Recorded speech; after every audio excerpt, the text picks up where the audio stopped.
తెలుగు సామెతలు అంటే నాకు చాలా ఇష్టం. అందులో ఒక తెలుగు సామెత, అప్పులేని గంజి దొప్పుడే చాలు.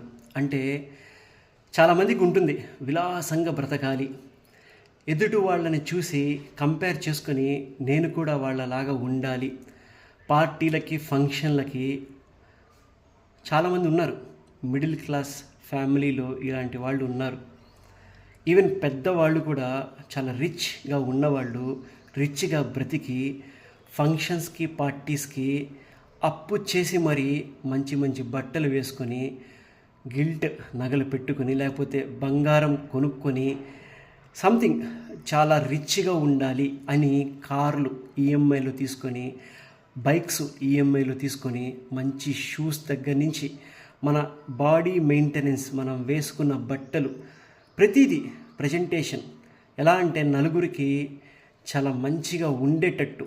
అంటే ఇక్కడ నిజంగా మన దగ్గర డబ్బులుండి ఇలా ఈ రకంగా మెయింటెనెన్స్ ఉంటే ఎటువంటి ప్రాబ్లం లేదు.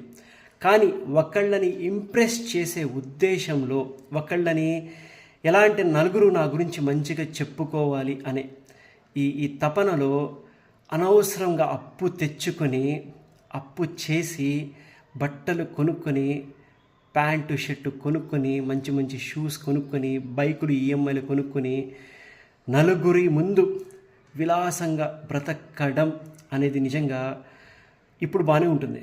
ఈఎంఐ కట్టేటప్పుడు చాలా ప్రాబ్లమ్స్ ఫేస్ చేయాల్సి వస్తుంది. మనకి ఆదాయం లేకపోయినా కూడా, అంటే అప్పు నిజంగా ఎప్పుడు చేయాలి అంటే చాలా అవసరమైతేనే అప్పు చేయాలి. అంతే తప్ప అప్పు చేసి పప్పు వద్దు, పప్పు కూడొద్దు అంటూ ఉంటారు.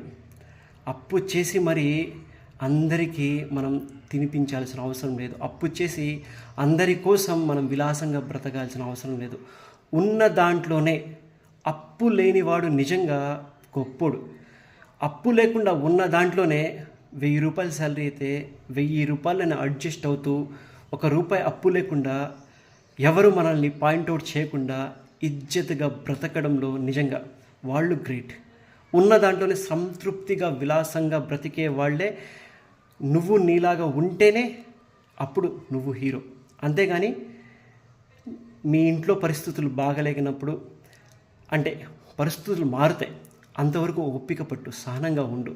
అంతే తప్ప ఇంట్లో పరిస్థితులు బాగలేదు అని తెలిసినా కూడా ఏదో ఫంక్షన్ ఉంది అని చెప్పేసి విలాసంగా కారులో వెళ్ళడం, విలాసంగా బైకుల్లో వెళ్ళడం, ఇలా విలాసవంతమైన జీవితం కోసం అప్పు చేయడం చాలా తప్పు అనేది ఈ వీడియో. నచ్చితే లైక్ చేయండి, షేర్ చేయండి. Thank you so much.